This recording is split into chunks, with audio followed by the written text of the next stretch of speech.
ಚಿಕ್ಕ ವಯಸ್ಸಿನಿಂದ ಬಾಲ್ಯದಿಂದ ನಾವು ಕಲೆಗಳ ಜೊತೆ ಬೆಳ್ಕೊಂಡು ಬಂದ್ವಿ. ನಮ್ಮ ಗ್ರಾಮದಲ್ಲಿ ನಡೀತಾ ಇದ್ದಂಥ ಭಜನೆಗಳು, ನಮ್ಮ ಗ್ರಾಮದಲ್ಲಿ ನುಡಿಸ್ತಾ ಇದ್ದಂಥ ವಾದ್ಯಗಳು, ನಮ್ಮ ಗ್ರಾಮದಲ್ಲಿ ವಿಶೇಷವಾಗಿ ದೇವಸ್ಥಾನಗಳಲ್ಲಿ ನಡೀತಾ ಇದ್ದಂಥ ವಿಧಿವಿಧಾನಗಳು, ವಿಶೇಷವಾಗಿ ನರ್ತನಗಳು, ಅವೆಲ್ಲವೂ ಕೂಡ ನಮಗೆ ಬಾಲ್ಯದಲ್ಲಿ ನಾವು ಕಲೀಲಿಕ್ಕೆ ಅವಕಾಶ ಆಯಿತು. ತುಂಬ ಚಿಕ್ಕ ವಯಸ್ಸಿನಲ್ಲಿ ನಾವು ಕೋಲಾಟ ಆಡೋದು, ಭಜನೆ ಮಾಡೋದು, ದೇವ್ರ ಕುಣಿತಗಳನ್ನ ಕುಣಿಯೋಂಥದ್ದು, ಆಮೇಲಿಂದ ಜನಪದ ಕ್ರೀಡೆಗಳನ್ನ ಆಡ್ತಕ್ಕಂಥದ್ದು. ಮತ್ತು ನಾನು ಶಾಲೆಯಲ್ಲಿ ಓದಬೇಕಾದ್ರೆ ಎಲ್ಲ ತರಗತಿಯಲ್ಲಿ ಒಂದು ತಂಡ ಕಟ್ಕೊಳ್ತಿದ್ದೆ. ಅಲ್ಲಿ ನಮ್ಮ ಮಾಸ್ಟ್ರುಗಳಿಂದ ಹಿಡಿದು, ನಮ್ಮ ಉಪನ್ಯಾಸಕರುಗಳಿಂದ ಹಿಡಿದು, ನಮ್ಮ ಸ್ನೇಹಿತರುಗಳದ್ದು ಒಂದು ತಂಡ ಕಟ್ತಾಯಿದ್ದೆ. ಒಂದು ಕೋಲಾಟದ ತಂಡ ಕಟ್ತಾಯಿದ್ದೆ ನಾನು. ಪ್ರತಿ ತರಗತಿ ಹಂತದಲ್ಲೂ ಕೂಡ ಪ್ರತಿ ಪದವಿ ಹಂತದಲ್ಲೂ ಕೂಡ ನಾನೊಂದು ಕೋಲಾಟದ ತಂಡ ಕಟ್ತಾಯಿದ್ದೆ ಮತ್ತು ಹಾಡು ಆಡ್ತಕ್ಕಂಥ ತಂಡ ಕಟ್ತಾಯಿದ್ದೆ. ಈ ಏಕಪಾತ್ರ ಅಭಿನಯಗಳು, ಜನಪದ ಗೀತೆಗಳು, ಅವುಗಳ ಸಮೂಹ ಗಾಯನ, ಕೋಲಾಟ ಆಡ್ತಕ್ಕಂಥದ್ದು, ಭಜನೆ ಮಾಡ್ತಕ್ಕಂಥದ್ದು, ಅವುಗಳನ್ನು ನಾನು ಅಭ್ಯಾಸ ಮಾಡಿಕೊಂಡು ಅದನ್ನು ನಿವೇದನೆ ಮಾಡ್ಕೊಂಡು ಬರ್ತಾನೆ ಇದ್ದೆ. ಜನಪದ ಮೂಲತಃ ಹುಟ್ಟಿನಿಂದ ಅದು ಬಂದದ್ರಿಂದ ಅದನ್ನು ಹಾಗೆ ನಾನು ಮುಂದುವರ್ಸ್ಕೊಂಡು ಬಂದೆ. ನನಗೇನೆಂದರೆ, ಅಧಿಕಾರಿಯಾಗಿ 38 ವರ್ಷಗಳ ಕಾಲ ನನಗೊಂದು ಇತಿಮಿತಿ ಇತ್ತು.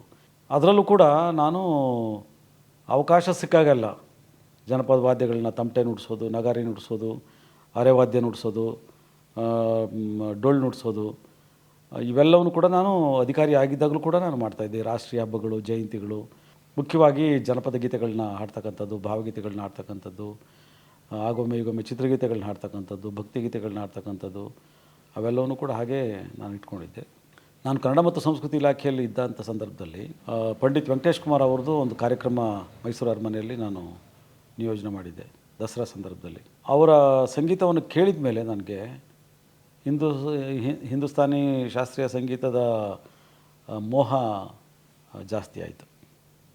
ಎಲ್ಲೇ ಇರಲಿ, ಯಾವುದೇ ಇಲಾಖೆಯಲ್ಲಿ ಕೆಲಸ ಮಾಡಲಿ, ಎಲ್ಲ ಕಡೆನೂ ಕೂಡ ನಾನು ಯಾವುದೇ ಸರ್ಕಾರಿ ಕಾರ್ಯಕ್ರಮ ಇದ್ದರೂ ಕೂಡ ಅದಕ್ಕೆ ಒಂದು ಸಂಗೀತದ ಮತ್ತು ಸಂಸ್ಕೃತಿಯ ಸ್ಪರ್ಶವನ್ನು ಕೊಟ್ಟೇ ಮಾಡ್ತಾಯಿದ್ದೆ ನಾನು. ಅದು ಯಾವುದೇ ಕಾರ್ಯಕ್ರಮ ಆದರೂ ಕೂಡ ಸರ್ಕಾರಿ ಅಧಿಕಾರಿಯ ಹೊರತಾಗಿ ಬಡತನವನ್ನು ಗೌರವಿಸಬೇಕು, ಬಡವನನ್ನು ಪ್ರೀತಿಸಬೇಕು ಅಂತ.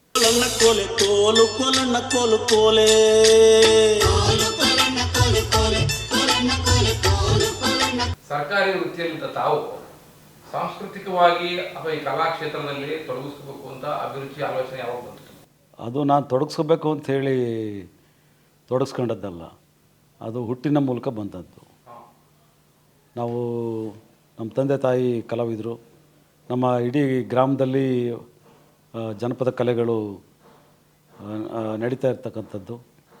ಹಾಗಾಗಿ ನಮ್ಮ ಚಿಕ್ಕ ವಯಸ್ಸಿನಿಂದ ಬಾಲ್ಯದಿಂದ ನಾವು ಕಲೆಗಳ ಜೊತೆ ಬೆಳ್ಕೊಂಡು ಬಂದ್ವಿ. ನಮ್ಮ ತಂದೆ ಆಡಿಸ್ತಾ ಇದ್ದಂಥ ಕೋಲಾಟ, ಮತ್ತು ನಮ್ಮ ತಾಯಿ ಹಾಡ್ತಾ ಇದ್ದಂಥ ಸೋಬಾನೆ ಪದಗಳು ಮತ್ತು ಜಾನಪದ ಗೀತೆಗಳು, ನಮ್ಮ ಗ್ರಾಮದಲ್ಲಿ ನಡೀತಾ ಇದ್ದಂಥ ಭಜನೆಗಳು, ನಮ್ಮ ಗ್ರಾಮದಲ್ಲಿ ನುಡಿಸ್ತಾ ಇದ್ದಂಥ ವಾದ್ಯಗಳು, ನಮ್ಮ ಗ್ರಾಮದಲ್ಲಿ ವಿಶೇಷವಾಗಿ ದೇವಸ್ಥಾನಗಳಲ್ಲಿ ನಡೀತಾ ಇದ್ದಂಥ ವಿಧಿವಿಧಾನಗಳು, ವಿಶೇಷವಾಗಿ ನರ್ತನಗಳು, ಅವೆಲ್ಲವೂ ಕೂಡ ನಮಗೆ ಬಾಲ್ಯದಲ್ಲಿ ನಾವು ಕಲೀಲಿಕ್ಕೆ ಅವಕಾಶ ಆಯಿತು. ತುಂಬ ಚಿಕ್ಕ ವಯಸ್ಸಿನಲ್ಲಿ ನಾವು ಕೋಲಾಟ ಆಡೋದು, ಭಜನೆ ಮಾಡೋದು, ದೇವ್ರ ಕುಣಿತಗಳನ್ನ ಕುಣಿಯೋಂಥದ್ದು, ಆಮೇಲಿಂದ ಜನಪದ ಕ್ರೀಡೆಗಳನ್ನ ಆಡ್ತಕ್ಕಂಥದ್ದು, ನಮ್ಮ ತಾಯಿ ಹಾಡುಗಳ ಜೊತೆ ಹೋಗಿ ಕೂತ್ಕೊಳ್ಳೋದು, ನಾವು ಅವ್ರ ಜೊತೆ ಕೊಡೋದು, ಇದೆಲ್ಲ ಇತ್ತು. ಅದು ಹಾಗೆ ನನ್ನಲ್ಲಿ ಅದು ರಕ್ತಗತವಾಗಿ ಬಾಲ್ಯದಿಂದನೇ ಬಂತು. ಮತ್ತು ನಾನು ಶಾಲೆಯಲ್ಲಿ ಓದಬೇಕಾದ್ರೆ ನಾನು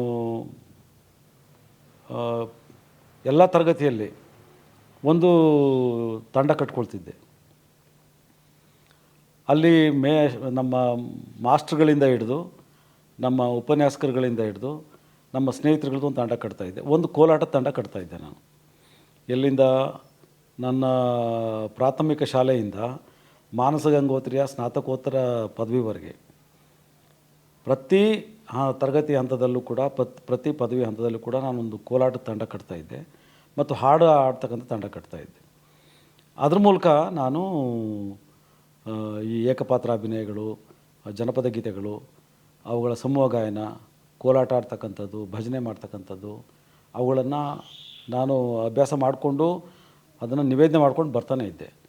ಅದು ಹಾಗೆ ಮೈಸೂರಿಗೆ ಬಂದು ನಾನು ಕನ್ನಡ ಮತ್ತು ಸಂಸ್ಕೃತಿ ಇಲಾಖೆಗೆ ಅಧಿಕಾರಿಯಾಗಿ ಬಂದ ಮೇಲೆ ನನಗೆ ಈ ಸಂಗೀತ, ಸಾಹಿತ್ಯ, ನೃತ್ಯ ಮತ್ತು ಜನಪದದ ವಿವಿಧ ಪ್ರಭೇದಗಳು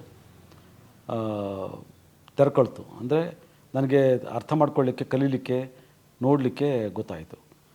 ಆನಂತರ ನಾನು ಆ ವಿವಿಧ ಪ್ರಕಾರಗಳಲ್ಲಿ ನಾನು ಅಧ್ಯಯನ ಮತ್ತು ನಾನು ತೊಡಗಿಸ್ಕೊಳ್ಳಿಕ್ಕೆ ನಾನು ಪ್ರಾರಂಭ ಮಾಡಿದೆ. ನನಗೆ ಜನಪದ ಮೂಲತಃ ಹುಟ್ಟಿನಿಂದ ಅದು ಬಂದದ್ರಿಂದ ಅದನ್ನು ಹಾಗೆ ನಾನು ಮುಂದುವರ್ಸ್ಕೊಂಡು ಬಂದೆ. ನನಗೇನೆಂದರೆ ಅಧಿಕಾರಿಯಾಗಿ 38 ವರ್ಷಗಳ ಕಾಲ ನನಗೊಂದು ಇತಿಮಿತಿ ಇತ್ತು. ನಾನು ಬೇರೆಯವರ ರೀತಿಯಲ್ಲಿ ನಾನು ಜನಪದ ವಾದ್ಯಗಳನ್ನು ನುಡಿಸ್ಕೊಂಡು ಕುಣಿಯೋದಾಗಲಿ ಅಥವಾ ಹಾಡನ್ನು ಹಾಡ್ಕೊಂಡು ಹೋಗೋದಾಗಲಿ ಅವೆಲ್ಲ ಮಾಡಲಿಕ್ಕೆ ಭಾಳಷ್ಟು ಇತಿಮಿತಿ ಇತ್ತು. ಅದರಲ್ಲೂ ಕೂಡ ನಾನು ಅವಕಾಶ ಸಿಕ್ಕಾಗೆಲ್ಲ ಜನಪದ ವಾದ್ಯಗಳನ್ನ ತಮಟೆ ನುಡಿಸೋದು, ನಗಾರಿ ನುಡಿಸೋದು, ಅರೆವಾದ್ಯ ನುಡಿಸೋದು, ಡೊಳ್ಳು ನುಡಿಸೋದು, ಇವೆಲ್ಲವನ್ನು ಕೂಡ ನಾನು ಅಧಿಕಾರಿ ಆಗಿದ್ದಾಗಲೂ ಕೂಡ ನಾನು ಮಾಡ್ತಾಯಿದ್ದೆ. ರಾಷ್ಟ್ರೀಯ ಹಬ್ಬಗಳು, ಜಯಂತಿಗಳು, ಆ ಕಾರ್ಯಕ್ರಮಗಳಲ್ಲಿ ನಾನು ಮಾಡ್ಕೊಂಡು ಬರ್ತಾಯಿದ್ದೆ. ಮತ್ತು ಒಂದು ತಂಡವನ್ನು ನಾನು ಹಾಗೇ ಕಟ್ಕೊಂಡೇ ಇದ್ದೆ. ಮುಖ್ಯವಾಗಿ ಜನಪದ ಗೀತೆಗಳನ್ನ ಹಾಡ್ತಕ್ಕಂಥದ್ದು, ಭಾವಗೀತೆಗಳನ್ನ ಹಾಡ್ತಕ್ಕಂಥದ್ದು, ಆಗೊಮ್ಮೆ ಈಗೊಮ್ಮೆ ಚಿತ್ರಗೀತೆಗಳನ್ನ ಹಾಡ್ತಕ್ಕಂಥದ್ದು, ಭಕ್ತಿಗೀತೆಗಳನ್ನ ಹಾಡ್ತಕ್ಕಂಥದ್ದು, ಅವೆಲ್ಲವನ್ನೂ ಕೂಡ ಹಾಗೇ ನಾನು ಇಟ್ಕೊಂಡಿದ್ದೆ.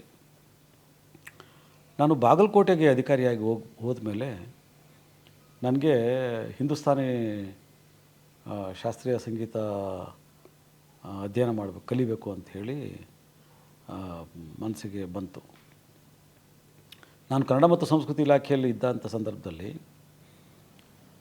ಪಂಡಿತ್ ವೆಂಕಟೇಶ್ ಕುಮಾರ್ ಅವ್ರದ್ದು ಒಂದು ಕಾರ್ಯಕ್ರಮ ಮೈಸೂರು ಅರಮನೆಯಲ್ಲಿ ನಾನು ನಿಯೋಜನೆ ಮಾಡಿದ್ದೆ ದಸರಾ ಸಂದರ್ಭದಲ್ಲಿ. ಅವರ ಸಂಗೀತವನ್ನು ಕೇಳಿದ ಮೇಲೆ ನನಗೆ ಹಿಂದೂಸ್ತಾನಿ ಶಾಸ್ತ್ರೀಯ ಸಂಗೀತದ ಮೋಹ ಜಾಸ್ತಿ ಆಯಿತು. ಸೊ ಅದಾದಮೇಲೆ ನಾನು ಕಲಿಬೇಕು ಅಂಥೇಳಿ ಪ್ರಯತ್ನ ಮಾಡಿದೆ. ಮೈಸೂರಿನಲ್ಲಿ ಆರಂಭಿಸಿದೆ, ಆದರೆ ಆಗಲಿಲ್ಲ. ಬಾಗಲಕೋಟೆಗೆ ಹೋದಾಗ ನಾನು ಸ್ವಲ್ಪ ಕಲಿಯೋ ಪ್ರಯತ್ನ ಮಾಡಿದೆ. ಆದರೆ ನನಗೆ ಅಧಿಕಾರಿಯಾಗಿ ಅದಕ್ಕೆ ಹೆಚ್ಚು ತೊಡಗಿಸ್ಕೊಳ್ಳಿಕ್ಕೆ ಸಾಧ್ಯ ಆಗಲಿಲ್ಲ. ಆದರೆ ಹಿಂದೂಸ್ತಾನಿ ಸಂಗೀತವನ್ನು, ಕರ್ನಾಟಕ ಸಂಗೀತವನ್ನು, ಬೇರೆ ಬೇರೆ ಸಂಗೀತ ಪ್ರಕಾರಗಳನ್ನು ಹೆಚ್ಚಿನದಾಗಿ ಆಲಿಸ್ತಕ್ಕಂಥ, ವೀಕ್ಷಿಸ್ತಕ್ಕಂಥ ಅವಕಾಶ ನನಗೆ ಸಿಕ್ತು. ಹಾಗಾಗಿ ನಾನು ಎಲ್ಲೇ ಇರಲಿ, ಯಾವುದೇ ಇಲಾಖೆಯಲ್ಲಿ ಕೆಲಸ ಮಾಡಲಿ, ಎಲ್ಲ ಕಡೆಯೂ ಕೂಡ ನಾನು ಯಾವುದೇ ಸರ್ಕಾರಿ ಕಾರ್ಯಕ್ರಮ ಇದ್ದರೂ ಕೂಡ ಅದಕ್ಕೆ ಒಂದು ಸಂಗೀತದ ಮತ್ತು ಸಂಸ್ಕೃತಿಯ ಸ್ಪರ್ಶವನ್ನು ಕೊಟ್ಟೇ ಮಾಡ್ತಾಯಿದ್ದೆ ನಾನು. ಅದು ಯಾವುದೇ ಕಾರ್ಯಕ್ರಮ ಆದರೂ ಕೂಡ ಅಲ್ಲಿ ಏನಾದರೂ ಒಂದು ಸಂಗೀತ, ನೃತ್ಯದ ಸ್ಪರ್ಶವನ್ನು ಕೊಟ್ಟು ಆ ಕಾರ್ಯಕ್ರಮವನ್ನು ಮಾಡ್ತಕ್ಕಂಥದ್ದು ನನ್ನ ಅಭ್ಯಾಸ ಆಗಿತ್ತು. ಸೊ ಹಾಗಾಗಿ ನನಗೆ ಈ ಸಾಂಸ್ಕೃತಿಕ ವಿಷಯಗಳಿಂದ, ವಿಶೇಷವಾಗಿ ಸಂಗೀತ ಮತ್ತು ನೃತ್ಯ ಮತ್ತು ಜನಪದದಿಂದ ನಾನು ಯಾವತ್ತೂ ಕೂಡ ದೂರ ಉಳಿಲಿಕ್ಕೆ ಆಗಲಿಲ್ಲ. ಆದರೆ ನಾನು ವೈಯಕ್ತಿಕವಾಗಿ ಏನನ್ನು ಸಾಧನೆ ಮಾಡ್ಬೋದಾಗಿತ್ತೋ ಅದನ್ನು ಸಾಧನೆ ಮಾಡೋಕ್ಕೆ ನನಗೆ ಆಗಲಿಲ್ಲ, ಅಧಿಕಾರಿಯಾಗಿದ್ದ ಕಾರಣಕ್ಕಾಗಿ. ನನಗೆ ಇರುವಂಥ ಏನು ಶಕ್ತಿಗೆ, ಒಂದು ಗಾಯನ ಶಕ್ತಿಗೆ ನಾನು ಇನ್ನೂ ಅತ್ಯುತ್ತಮವಾದಂಥ ಜನಪದ ಗಾಯಕ ಆಗ್ಬೋದಾಗಿತ್ತು, ಶಾಸ್ತ್ರೀಯ ಗಾಯಕನಾಗ್ಬೋದಾಗಿತ್ತು, ಅಥವಾ ಇತರೆ ಪ್ರಕಾರದ ಸಂಗೀತದ ಗಾಯಕನಾಗ್ಬೋದಾಗಿತ್ತು, ಶಾಸ್ತ್ರೀಯವಾಗಿ ನಾನು ಕಲಿಬೋದಾಗಿತ್ತು. ಆದರೆ ನನಗೆ ಈ ಇತಿಮಿತಿಗಳ ಮಧ್ಯದಲ್ಲಿ ಆಗಲಿಲ್ಲ ಅನ್ನೋ ನೋವು ಮಾತ್ರ ನನಗಿದೆ. ಹೇಗೆ ಈಗ ಸರ್ಕಾರಿ ಅಧಿಕಾರಿ ಆಗಿದ್ದುಕೊಂಡು ಆ ಮನಸ್ಥಿತಿನೇ ಬೇರೆ ಇರ್ತದೆ, ಈ ಕಲೆ ಅಥವಾ ಈ ಗಾಯನದ ಗಾಯಕನ ಮನಸ್ಥಿತಿ ಬೇರೆ ಇರ್ತದೆ. ಹೇಗೆ ಎರಡು ಕ್ಯಾರಿ ಮಾಡ್ಕೊಂಡು ಬಂದರೆ ಈಗ ಕಳೆದು ಹೋದಾಗೆ ಸರ್ಕಾರಿ ಅಧಿಕಾರಿಯ ಕೆಲಸದ ನಡುವೆ ಒಬ್ಬ ಕಲಾವಿದನನ್ನು ಕಳೆದು ಹೋದಾಗೆ ಕಾಪಾಡಿಕೊಂಡು ಬರ್ತಕ್ಕಂಥ ಪ್ರಯತ್ನ ಹೇಗಿತ್ತು ಅಂತ ನೋಡಿ. ನಾನು ಸರ್ಕಾರಿ ಅಧಿಕಾರಿಯಾಗಿ 5 ಕೆಲಸಗಳನ್ನು ಮಾಡಿದ್ದೀನಿ. ಒಂದು, ಮೊದಲನೇದು, ನನ್ನ ವೃತ್ತಿಗೆ ಸರ್ಕಾರ ಎಷ್ಟು ಸಂಬಳ ಕೊಡ್ತಾ ಇತ್ತೋ ಆ ಸಂಬಳಕ್ಕಿಂತ ಜಾಸ್ತಿ ಸರ್ಕಾರ ಎಷ್ಟು ಅವಧಿ ನಿಗದಿ ಮಾಡಿದೆಯೋ ಅದಕ್ಕಿಂತ ಜಾಸ್ತಿ ಅವಧಿ ಕೆಲಸ ಮಾಡ್ತಾಯಿದ್ದೆ ನಾನು. ಸರ್ಕಾರಿ ಕೆಲಸಕ್ಕೆ ಯಾವುದೇ ರೀತಿಯಾಗಿ ಧಕ್ಕೆ ಬರೋದ ರೀತಿಯಲ್ಲಿ, ಚ್ಯುತಿ ಬರೋದ ರೀತಿಯಲ್ಲಿ ಸರ್ಕಾರಿ ನೌಕರಿ ಮಾಡ್ತಕ್ಕಂಥದ್ದು ಒಂದು. ಎರಡನೇದು, ಸರ್ಕಾರಿ ನೌಕರಿಯ ಇತಿಮಿತಿಯಲ್ಲಿ ನನ್ನ ಸಂಗೀತದ ನಂಬಿಕೆ ಏನಿದೆ, ಸಂಗೀತದ ಪ್ರೀತಿ ಏನಿದೆ, ಅದನ್ನು ನಾನು ಅನಾವರಣ ಮಾಡಿಕೊಂಡು ಬರ್ತಾ ಇದ್ದಂಥದ್ದು. ಆ ಸರ್ಕಾರಿ ನೌಕರಿಯ ಚೌಕಟ್ಟಿನೊಳಗೇ ನಾನು ಆ ಸಂಗೀತವನ್ನು ಉಳಿಸ್ಕೊಳ್ತಕ್ಕಂಥ, ಪ್ರೋತ್ಸಾಹ ಮಾಡ್ತಕ್ಕಂಥ, ಅಥವಾ ನಾನು ನನಗೆ ಅದಕ್ಕೆ ಹೇಳಿದ್ದು, ನನಗೊಂದು ಇತಿಮಿತಿ ಇತ್ತು ಅಂತ ಹೇಳಿದ್ನಲ್ಲ, ನನಗೆ ಎಲ್ಲಿವರೆಗೆ ನಾನು ಸರ್ಕಾರಿ ಅಧಿಕಾರಿ ಆಗಿದ್ನೋ ಅಲ್ಲಿ ನನಗೆ ಆದಂಥ ಒಂದು ದೊಡ್ಡ ಸಮಸ್ಯೆ ಏನು ಅಂತ ಹೇಳಿದರೆ, ಸಂಗೀತದಲ್ಲಿ ನನಗೆ ದೊಡ್ಡ ವೇದಿಕೆಯಲ್ಲಿ ಭಾಗವಹಿಸಲಿಕ್ಕೆ ಅಥವಾ ಸರ್ಕಾರಿ ಕಾರ್ಯಕ್ರಮಗಳಲ್ಲಿ ಭಾಗವಹಿಸ್ಲಿಕ್ಕೆ ಆಗ್ತಾ ಇರಲಿಲ್ಲ. ಯಾಕೆಂತ ಹೇಳಿದರೆ, ನಾವು ಆ ಕಾರ್ಯಕ್ರಮ ಮಾಡಿದ ತಕ್ಷಣ ಸರ್ಕಾರಿ ಅಧಿಕಾರಿಗಳೇ ಕಾರ್ಯಕ್ರಮ ಮಾಡ್ತಾರೆ ಅಂತ ಹೇಳಿ ಟೀಕೆ ಬರೋದು. ಮತ್ತು ನಮಗೆ ಶಿಸ್ತಿದೆ, ಆ ಶಿಸ್ತಿನ ನಡವಳಿಕೆ ನಿಯಮಗಳಿದೆ, ಆ ನಡವಳಿಕೆ ನಿಯಮಗಳನ್ನು ನಾವು ಉಲ್ಲಂಘನೆ ಮಾಡಲಿಕ್ಕೆ ಆಗ್ತಾ ಇರಲಿಲ್ಲ. ಹಾಗಾಗಿ ನಾನು ಅಧಿಕಾರಿ ಆಗಿರುವವರೆಗೆ ಬೇರೆಯವರಿಗೆ ನಾನು ದೊಡ್ಡ ದೊಡ್ಡ ವೇದಿಕೆಗಳನ್ನ ಸೃಷ್ಟಿ ಮಾಡಿ ಕೊಟ್ಟನೇ ವಿನಃ ನಾನು ಆ ವೇದಿಕೆಗಳಲ್ಲಿ ಭಾಗವಹಿಸ್ಲಿಕ್ಕಾಗಲಿಲ್ಲ. ಅದು ನನಗೆ ಸಿಗಬೇಕಾಗಿರ್ತಕ್ಕಂಥ ಪ್ರಚಾರ ಏನಿದೆ, ನಾನು ಕಲಾವಿದನಾಗಿದ್ದರೂ ಕೂಡ ನನಗೆ ಹಾಡುವ ಶಕ್ತಿ ಸಾಮರ್ಥ್ಯ ಇದ್ದರೂ ಕೂಡ ನಾವು ಹಾಡ್ತೀವಿ ಅನ್ನುವಂಥದ್ದನ್ನು ಸಮಾಜಕ್ಕೆ ತೋರಿಸ್ಲಿಕ್ಕಾಗಲಿಲ್ಲ, ಅಥವಾ ಬೇರೆಯವರು ಅದನ್ನು ನೋಡಲಿಕ್ಕೂ ಆಗ್ತಿರಲಿಲ್ಲ, ಭಾಳ ಸೀಮಿತವಾಗಿ ಇತ್ತು. ಮೂರನೇದು, ನಾನು ಸಾಹಿತ್ಯವನ್ನು ಕೂಡ ನಾನು ಈಗ 5 ಕವನ ಸಂಕಲನಗಳು ಮತ್ತು ಅನೇಕ ಇತರೆ ಸಾಹಿತ್ಯ ಪ್ರಕಾರಗಳನ್ನು ರಚನೆ ಮಾಡಿರ್ತಕ್ಕಂಥದ್ದು.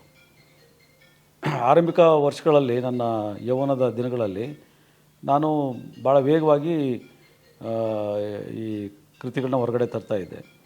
ಅದಾದ ನಂತರ ನನಗೆ ಜಾಸ್ತಿ ಮನಸ್ಸಾಗಲಿಲ್ಲ ಈ ಸಾಹಿತ್ಯ ರಚನೆ ಮಾಡಬೇಕು ಹಾಗೆ ಅಂಥೇಳಿ. ಆಗೊಮ್ಮೆ ಈಗೊಮ್ಮೆ ನಾನು ಸಾಹಿತ್ಯ ಕೃಷಿಯಲ್ಲಿ ತೊಡಗಿಸ್ಕೊಂಡು ಬಂದಿರ್ತಕ್ಕಂಥ. ಆದರೆ ಸಾಹಿತ್ಯ ಕ್ಷೇತ್ರದಿಂದ ನಾನು ಯಾವತ್ತೂ ವಿಮುಖನಾಗಲಿಲ್ಲ.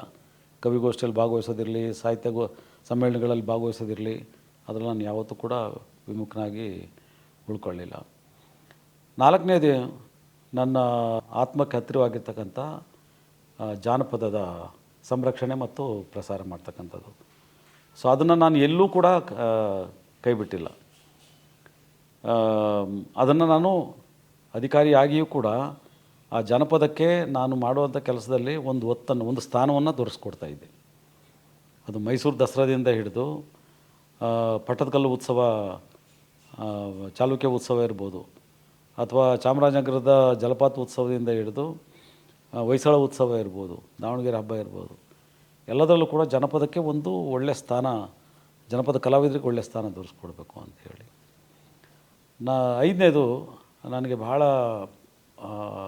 ಪ್ರಿಯವಾಗಿರ್ತಕ್ಕಂಥದ್ದು, ಸರ್ಕಾರಿ ಅಧಿಕಾರಿಯ ಹೊರತಾಗಿ ಧೋರಣೆ, ಬಡತನವನ್ನು ಗೌರವಿಸಬೇಕು, ಬಡವನನ್ನು ಪ್ರೀತಿಸಬೇಕು. ಅಂದರೆ ಯಾರು ಸಮಾಜದ ಕಟ್ಟಕಡೆಯ ಮನುಷ್ಯ ಇದ್ದಾನೋ, ಶೋಷಿತರು ದಮನಿತರಿದ್ದಾರೋ ಅವ್ರಿಗಾಗಿ ನಾನು ವಿಶೇಷವಾಗಿ ಪ್ರತಿನಿಧಿಯಾಗಿ ಸೇವೆಯನ್ನು ಮಾಡಬೇಕು ಎನ್ನುವಂಥದ್ದು, ಅವರ ಹಕ್ಕುಗಳನ್ನು ಸಂರಕ್ಷಣೆ ಮಾಡಬೇಕು ಎನ್ನುವಂಥದ್ದೇನಿದೆ ಅದನ್ನು ನಾನು ಹಾಗೆ ಮಾಡ್ಕೊಂಡು ಬಂದಿದ್ದೇನೆ. ಸರ್ಕಾರಿ ಅಧಿಕಾರಿ ಆಗಿದ್ದರೂ ಸಹ, ಸರ್ಕಾರಿ ಅಧಿಕಾರಿಯಾಗಿ ಕೆಲಸ ಮಾಡ್ತಾನೆ ನಾನು ಇವುಗಳನ್ನು ಪಾಲನೆ ಮಾಡಿ ಪೋಷಣೆ ಮಾಡಿಕೊಂಡು ಬಂದಿದ್ದೇನೆ. ಹಾಗಾಗಿ ನನಗೆ ಬಹುತೇಕ ಸಮಯ ನಮ್ಮದು ಸರ್ಕಾರಿ ಕೆಲಸದಲ್ಲೇ ಹೊರಟೋಗ್ಬಿಡೋದು. ಉಳಿದಂಥ ಸ್ವಲ್ಪ ಸಮಯದಲ್ಲಿ ಮತ್ತು ಬೇರೆ ಅವಕಾಶ ಸಿಕ್ಕಾಗ ಇತರ ಕೆಲಸಗಳ ಕಡೆ ಗಮನ ಕೊಡುವಂಥದ್ದು ಆಗ್ತಾಯಿತ್ತು. ಹಾಗಾಗಿ ನನಗೆ ಅದು ಕೊರಗಿದೆ. ನನಗೆ ಬರೆಯೋ ಶಕ್ತಿ ಇದೆ, ಬರೆಯೋ ಸರ್ಕಿದೆ, ಬರೀಲಿಲ್ಲ ನಾನು. ಈಗಲೂ ಬರಿತೀನಿ. ನನಗೆ ಹಾಡೋ ಶಕ್ತಿ ಇದೆ, ನಾನು ಹಾಡಲಿಲ್ಲ, ಅಂಥ ವೇದಿಕೆಗಳು ನನಗೆ ಸಿಕ್ಕಲಿಲ್ಲ, ಬಳಸ್ಕೊಳ್ಳಿಲ್ಲ ನಾನು ಅಂಥೇಳಿ. ಜಾನಪದಕ್ಕೆ ನಾನು ಏನೆಲ್ಲ ಮಾಡಬೇಕು ಅಂಥೇಳಿ ಇದನ್ನೋ ಅದನ್ನು ಕೂಡ ನಾನಿನ್ನೂ ಮಾಡಲಿಕ್ಕಾಗಿಲ್ಲ. ಅವೆಲ್ಲ ಕೊರಗಳು ನನಗಿದೆ. ಇನ್ನು ಉಳಿದಂಥ ಸಮಯದಲ್ಲಿ ನಾನು ಏನು ಅಂದ್ಕೊಂಡಿದ್ದೋ ಅವುಗಳನ್ನು ಮಾಡಬೇಕು ಎನ್ನುವಂಥದ್ದು ನನ್ನ ಆಸೆ. ಈಗ ನಿವೃತ್ತಿಯ ನಂತರ ತಾವು ಫುಲ್ ಟೈಮ್ ಆಗಿ ಸಾಂಸ್ಕೃತಿಕ ಸಂಘಟಕರಾಗಿಯೋ ಅಥವಾ ಸಾಂಸ್ಕೃತಿಕ ಕಲಾವಿದರಾಗಿಯೋ ವೇದಿಕೆ ಮೇಲೆ ಕಾಣಿಸ್ಕೊಳ್ಳೋಕೆ ಪ್ರಯತ್ನ ಪಡ್ತಾ ಇದ್ದೀರಿ. ಹೇಗೆ ಅನಿಸ್ತಾ ಇದೆ? ಮೊದಲನೇದು, ಇದು ಬಹಳ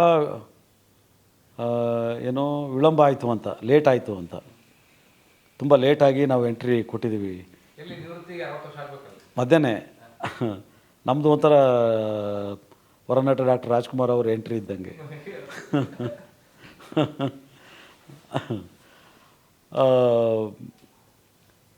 ಆದರೂ ಪರವಾಗಿಲ್ಲ. ನಾನು 40 ವರ್ಷ ಕಲೆ, ಸಾಹಿತ್ಯ, ಸಂಗೀತಕ್ಕೆ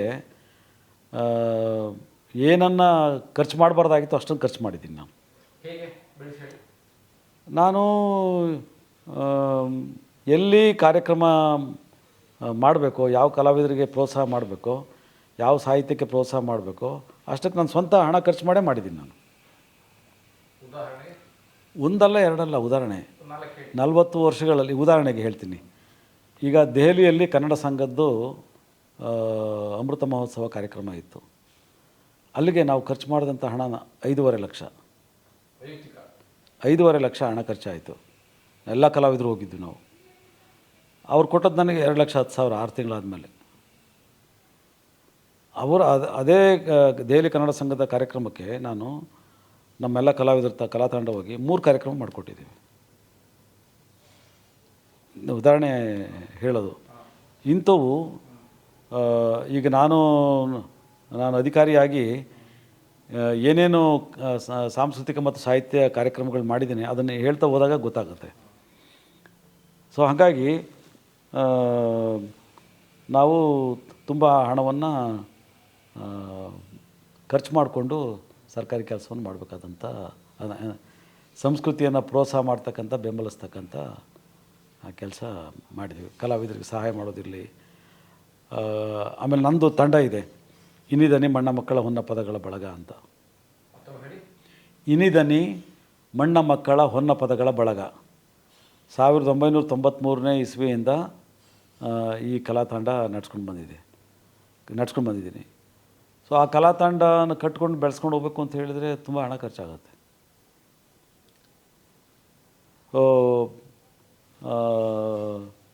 ಕಲಾವಿದ ಸಂಭಾವನೆ, ಅವ್ರಿಗೆ ಹೋಗಿ ಬರೋ ಖರ್ಚು, ಊಟ ತಿಂಡಿ, ಕೆಲವು ಕಡೆ ದುಡ್ಡೇ ಕೊಡೋದಿಲ್ಲ ಅಧಿಕಾರಿ ಅನ್ನೋ ಕಾರಣಕ್ಕಾಗಿ. ಸೊ ಮಾಡಿ ಸರ್ ಅತ್ಲಾಗೆ ಅಂತ ಹೇಳ್ತಾರೆ, ಒಂದು ಕಾರ್ಯಕ್ರಮ ಮಾಡಿಕೊಡಿ ಸರ್ ಅಂತ ಹೇಳ್ತಾರೆ. ಅಥವಾ 6 ಕಾಸು ಕೊಡೋ ಕಡೆ 3 ಕಾಸು ಕೊಟ್ಟಿರ್ತಾರೆ.